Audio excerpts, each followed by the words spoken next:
Hello my dear student, welcome back to my channel Shivam study knowledge. Student, आज की इस video में हम क्लास 12 जियोग्राफी के जितने भी स्टूडेंट हैं और इस बार 2025 बोर्ड एग्जाम में जियोग्राफी भूगोल का पेपर देने वाले हैं, तो हम उन सभी विद्यार्थी के लिए लेकर आए हैं सभी महत्वपूर्ण प्रश्न सहित उत्तर आज की इस वीडियो में बताने वाले हैं, जो आपके इस बार यूपी बोर्ड एग्जाम भूगोल के पेपर के लिए सबसे ज़्यादा इम्पोर्टेंट है।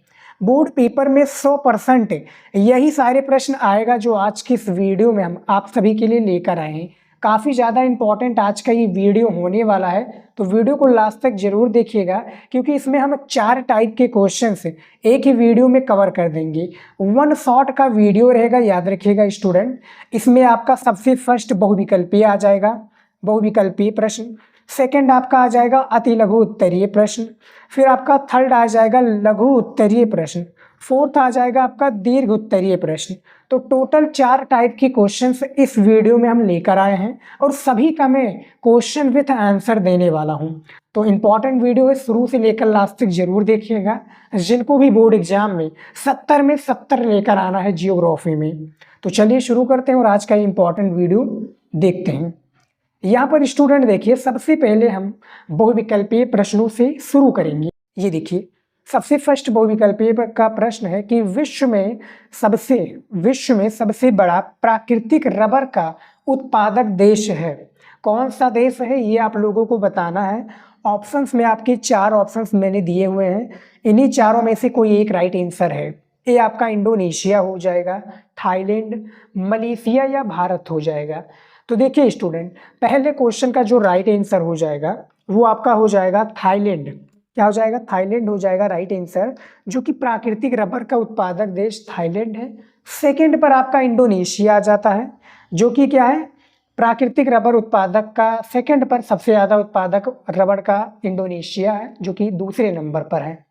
तीसरी पर आपका चीन आ जाता है। लेकिन फर्स्ट की बात हो जाए, यानी फर्स्ट की बात की जाए, तो आपका थाईलैंड इज राइट आंसर। पहले क्वेश्चन का राइट आंसर समझ में आ गया। चलिए देखते हैं।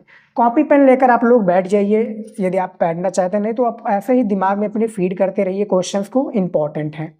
दूसरा क्वेश्चन देखिए, वर्ष 2011 की जनगणना के अनुसार भारत का जनसंख्या घनत्व कितना है। यहाँ पर देखिए 2011 की जनगणना के अनुसार आप लोगों को भारत की जनसंख्या घनत्व बतानी है कितनी है। ऑप्शंस भी आप देख सकते हैं, आपके सामने 4 ऑप्शंस दिए हुए हैं। इनमें से जो राइट आंसर हो जाएगा वो ए हो जाएगा, यानी 14.23%। लेकिन क्या है, बुक के हिसाब से ये राइट आंसर दिया होगा। हमने क्या है, इस क्वेश्चन को रिसर्च किया, यानी देखा कोई क्वेश्चन का ऑप्शन गलत तो नहीं है, लेकिन गूगल पर कुछ और ही दिखा रहा था। गूगल पर दिखा रहा था डियर स्टूडेंट, कितना दिखा रहा था, 17 पॉइंट, यहाँ पर देखिए 17.72 दिखा रहा था। तो आपके हिसाब से कौन होगा राइट आंसर, दोनों में से बताइएगा, क्योंकि यहाँ पर काफ़ी कंफ्यूजन है। बुक के हिसाब से देखा जाए या गूगल ने जो बताया वो देखा जाए। तो फिलहाल राइट आंसर आप देख सकते हैं, दोनों हमने दे दिया है। अगला क्वेश्चन देखिए 3 नंबर।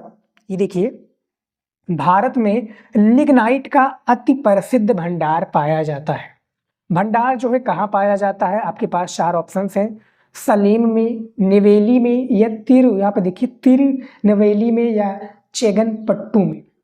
भारत में किसका, लिग्नाइट, यहाँ पर देखिए लिग्नाइट का अति प्रसिद्ध भंडार, यानी बहुत ज़्यादा भंडार पाया जाता है। तो तीसरे का राइट आंसर हो जाएगा नेवेली में, जो कि कहाँ पर है, तमिलनाडु के जो डिस्ट्रिक्ट का नाम है, तमिलनाडु के जो डिस्ट्रिक्ट का नाम है कुडुलोर, कुडुलोर में स्थित है। तमिलनाडु डिस्ट्रिक्ट के कुडुलोर में, नेवेली में ये प्रसिद्ध भंडार स्थित है। समझ में आ गया। चलिए देखते हैं अगला क्वेश्चन। देखिए क्या पूछा गया है। सारे क्वेश्चंस इंपॉर्टेंट हैं और इंपॉर्टेंट है क्वेश्चंस हम लेकर आए हैं। यहाँ पर देखिए 4 नंबर क्वेश्चन जो पूछा गया है, निम्नलिखित में से कौन एक बागानी फसल है। यहाँ पे देखिए बागानी फसल है, मक्का हो जाएगा, कहवा हो जाएगा, जूट या गेहूं। तो हमने इस क्वेश्चन का एक प्रकार से हमने अपने चैनल पर एक पोल डाला था। क्या डाला था, एक पोल डाला था, जिसमें काफ़ी विद्यार्थी ने क्या है, गलत दिया था आंसर। तो यदि आपको पता है तो बताइए, नहीं तो मैं तो बताऊंगा ही। तो इनमें से आपका बी हो जाएगा, कहवा राइट आंसर हो जाएगा। अगला क्वेश्चन देखिए 5 नंबर का, बहुविकल्पीय प्रश्न में इसलिए ज़्यादा से ज़्यादा स्टूडेंट आप सभी के लिए करा रहा हूँ, ताकि जो पेपर में आता है, सबसे फर्स्ट आप देखेंगे, चाहे जो भी सब्जेक्ट आप उठाकर देख लीजिए, सबसे फर्स्ट पेपर में ऑब्जेक्टिव प्रश्न से ही शुरुआत होता है। समझ में आ गया? ऑब्जेक्टिव क्वेश्चन एग्जामिनर दे देगा, अब उसका आंसर आप लोग दीजिए, उसके बाद में सीरियल वाइज आप क्वेश्चन का आंसर देते चलिएगा। मैं आगे एक वीडियो लेकर आने वाला हूं आप सभी के लिए, जिसमें मैं बताऊंगा कि बोर्ड एग्जाम में कॉपी कैसे लिखी जाती है। फिलहाल आपको देखना है तो मैंने 2024 का वीडियो अपलोड कर दिया है, जाकर आप लोग आसानी से देख सकते हैं। फिलहाल आप 5 नंबर क्वेश्चन देखिए, पंपास मैदानी भाग किस देश में स्थित है? किस देश में ये स्थित है ये बताना है। ऑस्ट्रेलिया, रूस, सूडान या अर्जेंटीना? तो ये आपका अर्जेंटीना में स्थित है पंपास मैदानी भाग। समझ में आ गया? चलिए देखते हैं। 6 नंबर क्वेश्चन देखिए, भारतीय रेल की स्थापना कब हुई थी? भारतीय रेल यानी जो हमारा इंडियन रेलवे है, इसकी स्थापना यानी स्थापना कब हुई थी ये आपको बताना है। कब हुई थी ये बताना है। ऑप्शन है, 4 ऑप्शन है आपका 1840 ईस्वी में, 1845, 1853 या 1870 ईस्वी। तो राइट आंसर जो हो जाएगा वो आपका हो जाएगा सी हो जाएगा, जो कि 16, यहाँ पर देखिए स्टूडेंट, 16 अप्रैल 1853 को इसकी स्थापना हुई थी। तब से अब तक चलती आ रही है, यानी एक प्रकार से इसकी स्थापना हुई थी। स्थापना दिवस भी हम मनाते हैं, कब मनाते हैं? 16 अप्रैल को। समझ में आ गया? तो 16, ये आपका 6 नंबर क्वेश्चन का सी राइट आंसर हो जाएगा। अगला देखिए 7 नंबर क्वेश्चन, खेतड़ी प्रसिद्ध है, जो आपका खेतड़ी है ये प्रसिद्ध है, किस चीज के लिए प्रसिद्ध है ये आप लोगों को बताना है कि भैया खेतड़ी इस चीज के लिए प्रसिद्ध है। तांबे के लिए है, कोयले के लिए, लोहे के लिए या अभ्रक के लिए? तो 7वें का ए राइट आंसर हो जाएगा, तांबे के लिए सबसे ज़्यादा ये जो है प्रसिद्ध है। समझ में आ गया? तांबा इसका राइट आंसर हो जाएगा। चलिए देखते हैं अगला क्वेश्चन देखिए। 8 नंबर क्वेश्चन देखिए और आखिरी क्वेश्चन है इस वीडियो का, जो कि ऑब्जेक्टिव क्वेश्चन का है। समझ में आ गया? यानी बहुविकल्पीय का, क्योंकि आपके बोर्ड एग्जाम में भूगोल में 8 ही प्रश्न होते हैं बहुविकल्पीय का, तो इस वीडियो में भी मैं सिर्फ 8 ही क्वेश्चन लेकर आया हूँ। तो देखिए 8 नंबर क्वेश्चन है, शिक्षा, स्वास्थ्य एवं आवास से संबंधित विचारधारा कहलाती है? क्या विचारधारा कहलाती है? व्यवहारवादी विचारधारा, कल्याणपरक विचारधारा, प्रत्यक्षवाद या आमूलवादी? तो इनमें से भी राइट आंसर हो जाएगा कल्याणपरक विचारधारा, राइट आंसर हो जाएगा। 8 नंबर का वी ऑप्शन बिल्कुल सही है। समझ में आ गया? और स्टूडेंट मैं माफ़ी चाहूँगा क्योंकि बैकग्राउंड में आपको काफ़ी अननोन बाहर की वॉइस सुनाई दे रही होगी, तो उसके लिए मैं क्षमा चाहूँगा। आप अपनी वीडियो पर ध्यान दीजिए, बाहर की आवाज़ों पर ध्यान मत दीजिए। चलिए देखते हैं अगला क्वेश्चन। अब हम देखते हैं अति लघु उत्तरीय का क्वेश्चन है। जैसा कि आपके भूगोल के पेपर में क्वेश्चंस आते हैं, सेम इसी प्रकार से मैं इस वीडियो में भी आप सभी के लिए क्वेश्चंस लेकर आया हूँ। तो अति लघु उत्तरीय प्रश्न आ चुका है, जो कि भूगोल में 2 नंबर का एक प्रश्न होता है। टोटल 8 क्वेश्चन पूछे जाते हैं। तो 8 दूनी 16 नंबर पक्का हो जाएगा। ज़्यादा बड़े में इसका आंसर भी आप लोगों को देना नहीं होता, छोटे में इसका आंसर दे दीजिए, एग्जामिनर संतुष्ट हो जाएगा। जैसा कि यहाँ पर पहला प्रश्न दिया हुआ है देखिए, और इसको लिखना चाहे तो कॉपी में लिख लीजिए, क्योंकि ये बार बार आपके पेपर में आने वाले प्रश्न हैं। देखिए सबसे पहला क्वेश्चन पूछा गया है कि चौथी पंचवर्षीय योजना का मुख्य उद्देश्य क्या था? चौथी पंचवर्षीय योजना का मुख्य उद्देश्य आपको बताना है। तो देखिए योजना जो है कई प्रकार की योजना है, यहाँ पर मैं आपको दिखा दूं आंसर। देखिए चौथी पंचवर्षीय योजना का मुख्य उद्देश्य क्या है? मुख्य उद्देश्य स्थिरता के साथ आर्थिक विकास तथा आत्मनिर्भरता की अधिकाधिक प्राप्ति थी। आत्मनिर्भरता की क्या है? अधिकाधिक प्राप्ति थी। अब देखिए पंचवर्षीय योजना होता क्या है, काफ़ी विद्यार्थी नहीं जानते होंगे, तो मैं बता दूं, और ये भी बोर्ड एग्जाम में क्वेश्चन आता है, खासकर आपके बहुविकल्पीय प्रश्न में ये ज़्यादातर क्वेश्चन पूछे जाते हैं कि पहली पंचवर्षीय योजना कब चली, दूसरी कब चली, तीसरी कब चली, चौथी कब चली। तो देखिए पहली पंचवर्षीय योजना कब चली मैं बता दूं आपको।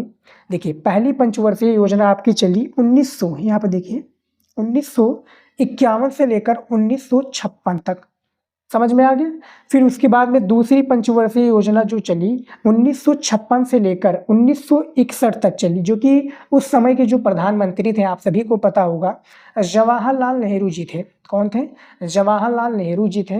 फिर जो तीसरी पंचवर्षीय योजना चली वो 1900, यहाँ पर देखिए 1961 से लेकर 1961 से लेकर 1966 तक चली। फिर उसके बाद में देखिए जो चौथी पंचवर्षीय योजना थी जो हम पढ़ रहे हैं अभी प्रेजेंट टाइम में, ये 1969 से लेकर 1974 तक चली। ऐसी ही पंचवर्षीय योजनाएं चलती रहीं। समझ में आ गया।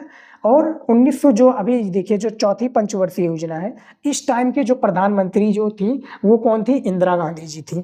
1956 की बात की जाए तो उस टाइम के प्रधानमंत्री जवाहरलाल नेहरू जी थे। समझ में आ गया। तो ये जो पंचवर्षीय योजना का मुख्य उद्देश्य था, कौन सी योजना है? ये चौथी योजना है। समझ में आ गया। इसका उद्देश्य के बारे में हमने बता दिया है। 2 नंबर आपको आसानी से मिल जाएगा जब आप इतने यानी प्यार से क्वेश्चन का आंसर दे देंगे। समझ में आ गया। आपको समझ में आ रहा है कमेंट में जरूर बताइएगा। दूसरा क्वेश्चन देखिए। दूसरा क्वेश्चन है प्रशासन नगर किसे कहते हैं? प्रशासन नगर क्या होता है इसके बारे में आप बताइए। छोटा सा क्वेश्चन है और इसका छोटा सा ही आंसर है। देखिए, उच्चतर क्रम के प्रमुख प्रशासनिक मुख्यालय के रूप में विकसित नगर को प्रशासन नगर कहते हैं, यानी जो विकसित होते हैं। यहाँ पर देखिए विकसित नगर को जो यहाँ पर प्रशासन नगर होता है। अब अपने भारत में बात की जाए तो काफ़ी प्रशासन नगर है, जैसे कि दिल्ली हो गया, दिल्ली मुख्य रूप से है विकसित। चंडीगढ़ हो गया, गांधीनगर हो गया जो कि दिल्ली के अंदर है, भोपाल हो गया जो कि मध्य प्रदेश में है। यहाँ पर क्या है? प्रशासन नगर है। समझ में आ गया स्टूडेंट। दिल्ली उसमें से सबसे ज़्यादा है क्योंकि यहाँ पर विकसित नगर है। दिल्ली काफ़ी प्रसिद्ध है, आप लोगों को पता होगा। वहाँ पर इंटरनेशनल हवाई अड्डा भी है। जो भी होता है अमेरिका, दुबई, जहाँ से भी आना होता है वो वहाँ से आ सकता है। समझ में आ गया। मुंबई भी है। और उसके बाद में एक हमारा अयोध्या का बन चुका है इंटरनेशनल एयरपोर्ट। समझ में आ गया। तो प्रशासन नगर की बात हो जाए तो आपका दिल्ली, चंडीगढ़, गांधीनगर, भोपाल। लेकिन यहाँ पर किसे कहते हैं इसका परिभाषा पूछा गया था तो हमने परिभाषा भी दे दिया है। समझ में आ गया। चलिए देखते हैं अगला क्वेश्चन। देखिए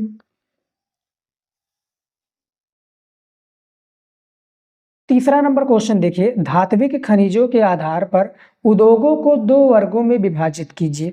जो धात्विक खनिज है इसके आधार पर उद्योगों को 2 वर्गों में विभाजित करना है। एक वर्ग का 1 नंबर, फिर एक वर्ग का 1 नंबर। 2 नंबर आपको यहाँ पर मिल जाएगा जब आप सही से सही क्वेश्चन का आंसर दे देंगे। देखिए सबसे पहला क्या है? लौह अंश वाले धात्विक खनिज पर, जो लौह अंश वाले धात्विक खनिज पर आधारित उद्योग लौह इस्पात उद्योग होते हैं। लौह इस्पात उद्योग होते हैं। दूसरा है अलोह अंश वाले धात्विक खनिज। अलोह अंश वाले धात्विक खनिज पर आधारित उद्योग एल्यूमिनियम एवं तांबा उद्योग होते हैं। एल्यूमिनियम और क्या होते हैं स्टूडेंट? तांबा उद्योग होते हैं। धात्विक खनिज के अंतर्गत कौन कौन से खनिजें आते हैं? जैसे मैग्नीज हो गया, लोह अयस्क हो गया, लिग्नाइट हो गया। ये सारे धात्विक खनिज के रूप में आते हैं। समझ में आ गया। लेकिन फिलहाल यहाँ पर जो क्वेश्चन बात हो रहा है हमें क्वेश्चन का सिर्फ आंसर देना है। और समझाने की बात रही तो मैं आपको समझा दिया कि धात्विक खनिज के अंतर्गत कौन कौन से आते हैं। मैंगनीज, लोह अयस्क, लिग्नाइट और भी काफ़ी सारी चीज़ें आती हैं। यहाँ पर 2 वर्गों को विभाजित करना था, हमने दोनों वर्गों को विभाजित कर दिया है।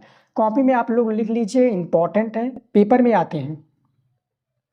4 नंबर क्वेश्चन देखिए, मानव भूगोल की 2 शाखाओं का नाम लिखिए।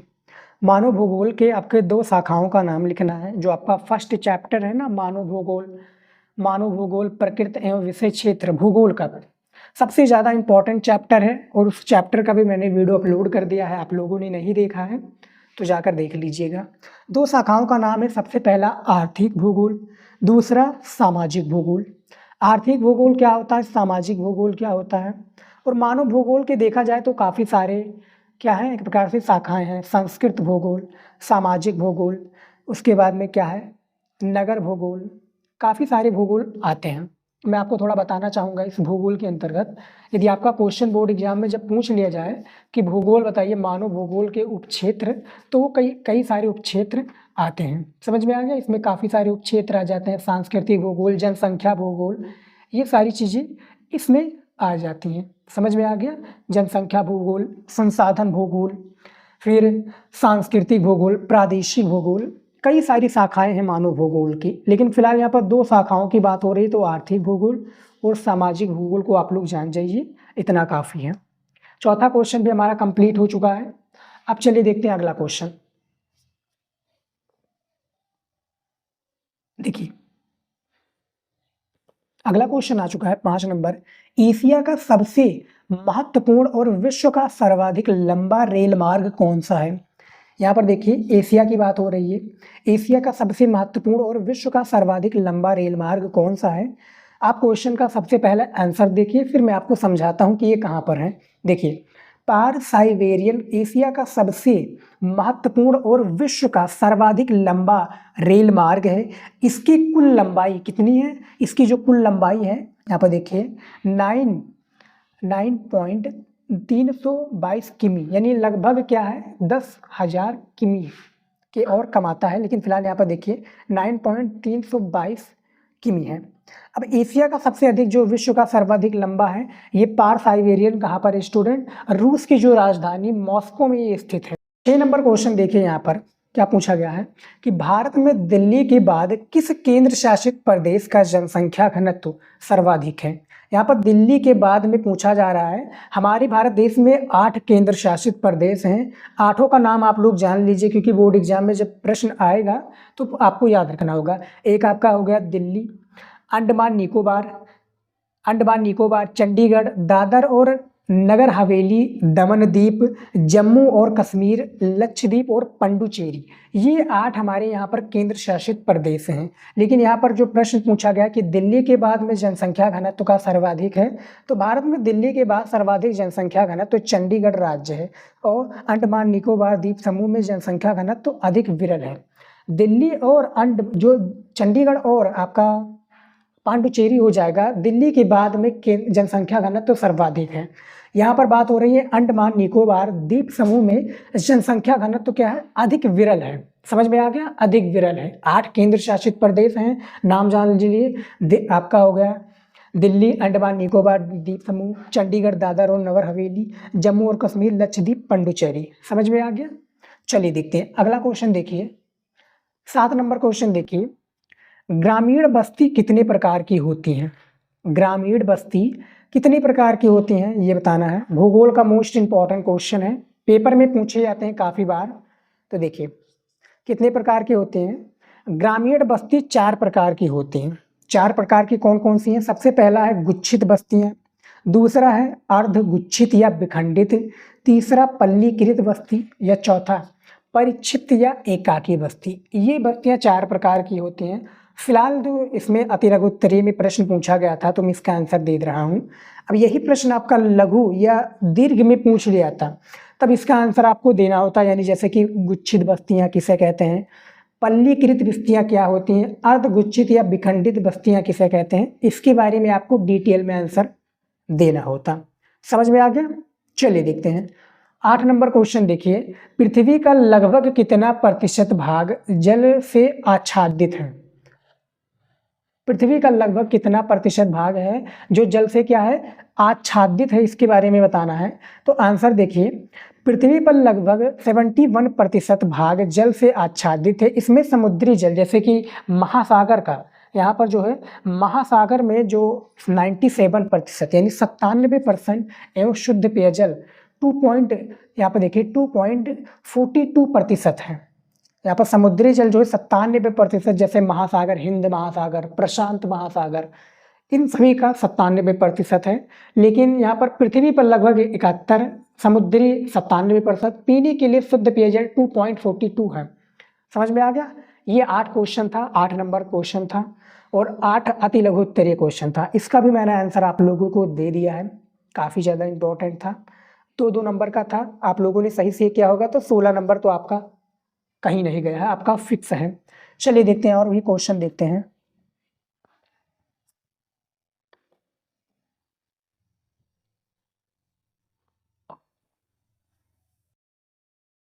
अगला क्वेश्चन देखिए हमारा आ चुका है लघु उत्तरीय प्रश्न, जो कि आपके भूगोल में 4 नंबर का क्या होता है, 4 नंबर का एक क्वेश्चन पूछा जाता है। टोटल 6 क्वेश्चन इसमें भी आपके शायद पूछे जाते हैं, लघु उत्तरीय का प्रश्न। इसका भी आंसर आपको लगभग कितने 25 शब्दों से 50 शब्दों के बीच में देना होता है, काफ़ी ज़्यादा इंपॉर्टेंट होता है। और शुरुआत में ही आप लोगों को मैंने बता दिया था कि इसमें 4 टाइप के क्वेश्चंस में लेकर आऊँगा, और जो इम्पॉर्टेंट है और जो पिछले कुछ सालों से, बीते हुए कुछ सालों में आ रहे हैं पेपर में, तो उन्हीं क्वेश्चंस को मैं लेकर आया हूँ। वीडियो इंपॉर्टेंट है, ऐसा आपको कोई नहीं बताएगा जो कि लिख कर क्वेश्चन आंसर बताए। इस वीडियो में मैं बता रहा हूँ। तो देखिए लघु उत्तरीय प्रश्न में देखिए सबसे पहला क्वेश्चन क्या पूछा गया है, आयात और निर्यात में अंतर स्पष्ट कीजिए।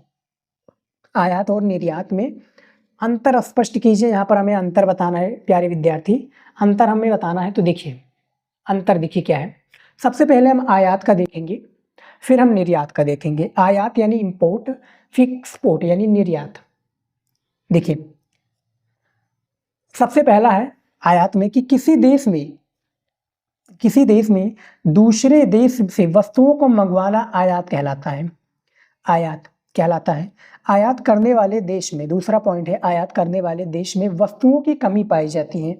तीसरा है आयात करने वाले देश को वस्तुओं की खरीद पर पूंजी खर्च करनी पड़ती है, यानी पैसे देने होते हैं। समझ में आ गया, ये आयात होता है। निर्यात यानी यहाँ पर देखिए किसी देश का दूसरे देश में वस्तुओं को, यहाँ पर देखिए किसी देश का दूसरे देश में वस्तुओं को भेजना या बेचना निर्यात होता है।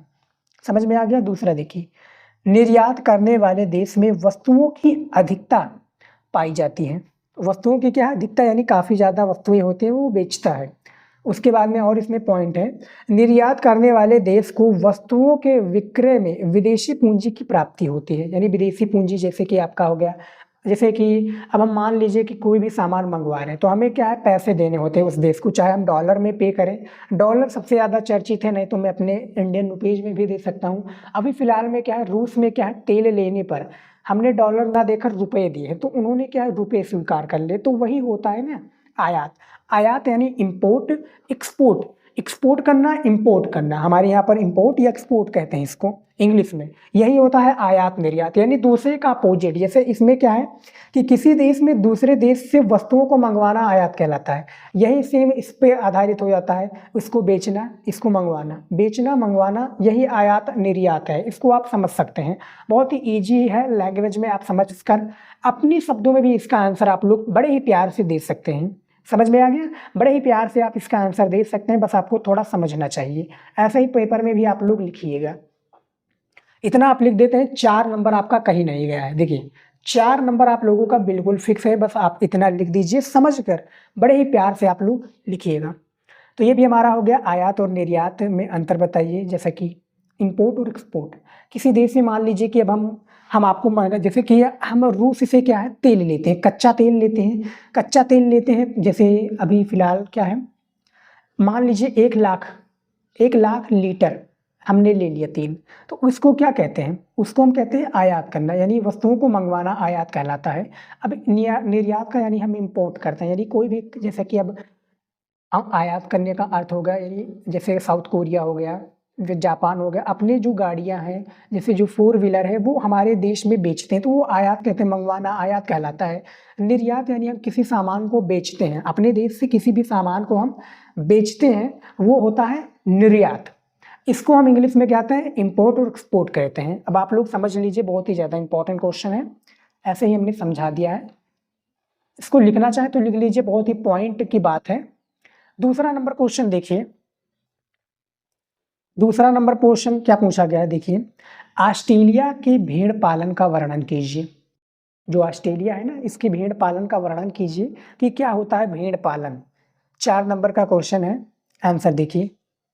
भेड़ पालन एवं ऊन के उत्पादन में, भेड़ पालन एवं ऊन के उत्पादन में ऑस्ट्रेलिया का विश्व में प्रथम स्थान है। जो ऑस्ट्रेलिया है ना, इसका विश्व में प्रथम स्थान है। ऑस्ट्रेलिया के दक्षिणी पूर्वी भाग तथा दक्षिणी पश्चिमी भागों में सर्वाधिक भेड़ें पाली जाती हैं। उनके उत्पादक राज्यों में, उनके जो उत्पादक राज्यों में सर्वाधिक भेड़ें पाली जाती हैं, उनके उत्पादक राज्यों में ऑस्ट्रेलिया के दक्षिणी पूर्वी भाग में यहाँ पर देखिए न्यू साउथ वेल्स तथा विक्टोरिया राज्य प्रमुख हैं। जो कि न्यू साउथ वेल्स तथा जो विक्टोरिया राज्य हैं, इसमें पालने में, यानी भेड़ बकरियों को पालने में माहिर हैं, और इनसे जो काफ़ी उत्पादन होता है, क्या, सूती वस्त्र और ऊन, जो कि सबसे ज़्यादा प्रचलित है। समझ में आ गया, ऊन से यानी भेड़ के बालों से ऊन बनता है, आप लोगों को पता ही होगा।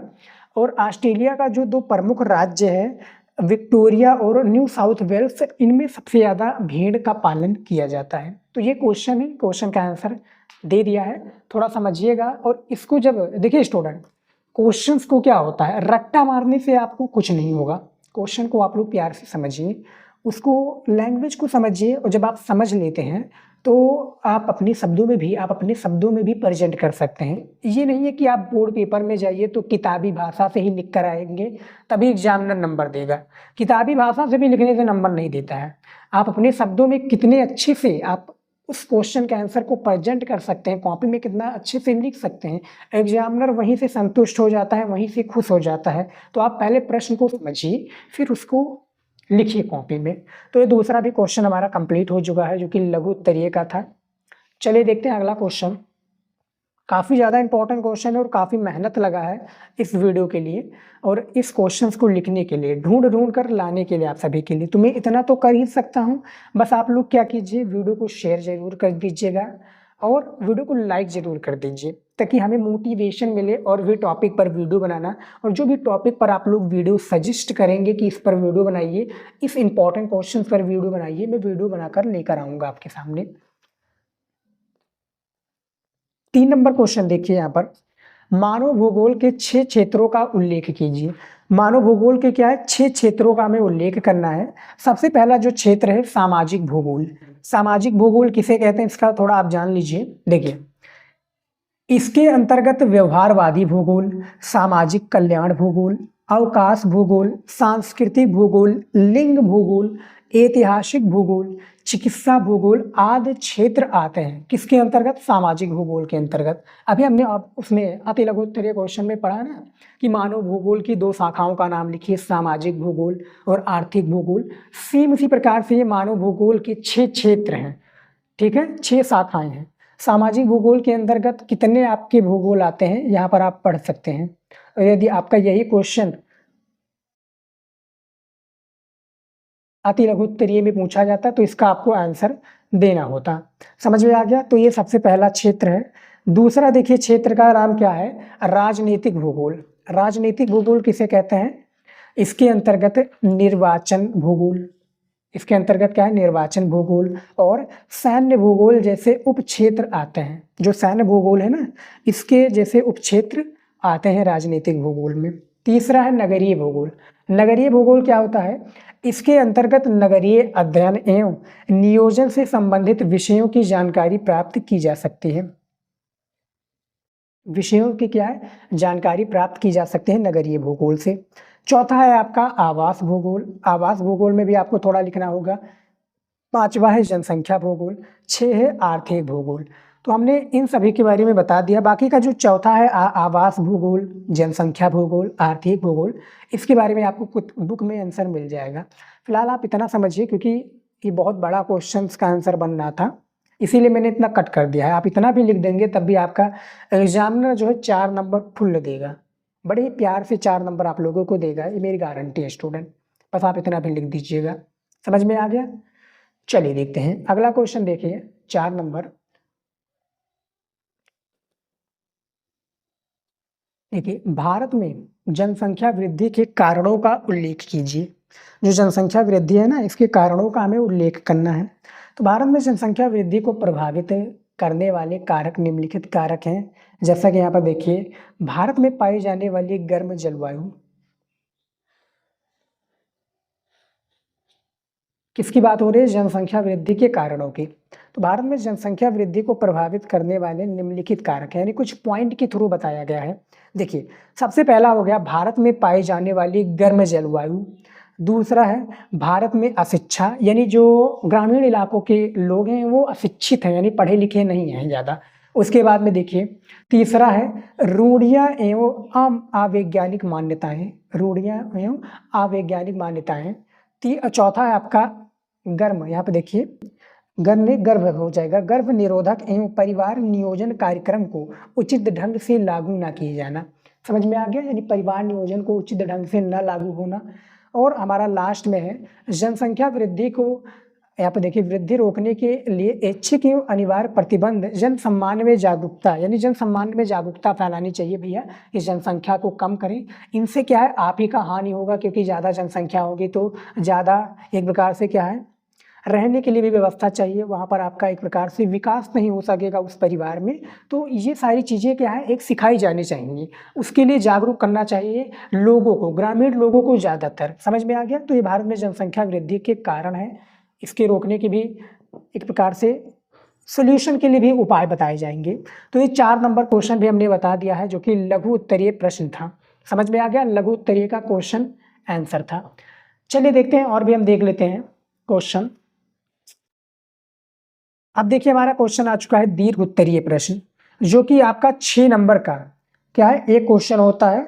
2 क्वेश्चन शायद पूछे जाते हैं आपके भूगोल में, फिर आपका आता है मानचित्र संबंधित प्रश्न। तो दीर्घ उत्तरीय प्रश्न भी काफ़ी ज़्यादा इंपॉर्टेंट है। यहाँ पर देखिए सबसे फर्स्ट में क्वेश्चन क्या पूछा गया है, सतत पोषणीय विकास को समझाइए। सतत जो पोषणीय विकास, इसको समझाइए। सतत पोषणीय विकास को बढ़ावा देने वाले उपायों का वर्णन कीजिए। बहुत ही ज़्यादा इंपॉर्टेंट प्रश्न है आपका, इसका आंसर भी आपको बहुत ही प्यार से देना होगा। समझ में आ गया? बहुत ही प्यार से इसका आंसर देना होगा। क्वेश्चंस को आप लोग समझ लीजिए, फिर मैं इसका आंसर आपको बताता हूँ, ताकि आपका सारा डाउट क्लियर हो जाए। समझ में आ गया स्टूडेंट? देखिए दीर्घ उत्तरीय में 2 प्रश्न होता है, और 2 ही प्रश्न में अथवा लगकर ज़्यादातर क्वेश्चंस आपके आते हैं बोर्ड एग्जाम में। अथवा लग जाएगा, और उसमें बताया जाएगा कि इनमें से आपको जो भी अच्छा लगे, यानी दोनों में से मान लीजिए कि आपको एक क्वेश्चन का आंसर आता है, एक का नहीं आता है, तो आप उनमें से उस क्वेश्चन का आंसर बड़े ही प्यार से दे सकते हैं। समझ में आ गया? चलिए देखते हैं आंसर। देखिए सतत विकास शब्द का पहली बार प्रयोग, यहाँ पर देखिए ब्रटलैंड कमीशन रिपोर्ट 1987 में किया गया था।